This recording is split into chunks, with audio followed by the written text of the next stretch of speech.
how to change your Google Meet profile picture. Hello everyone, welcome to this channel. I'm here to help you out today. So without any delay, let's get started. Now, in order to change the Google Meet profile picture, what you simply need to do is you need to first of all launch any of the Google services. I'm going to go for Play Store application and make sure you are logged into your account.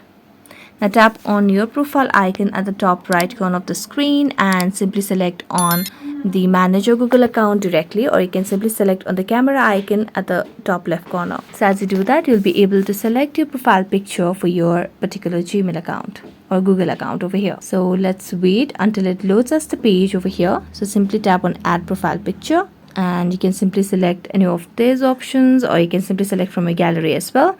I'm going to select from this one randomly over here, and you can simply select whichever is more convenient for you. Then simply tap on next, tap on save as profile picture, and as it saves this as profile picture, you'll be able to change your Google Meet profile picture as well. So that's it. Thank you so much for watching this video and see you next time.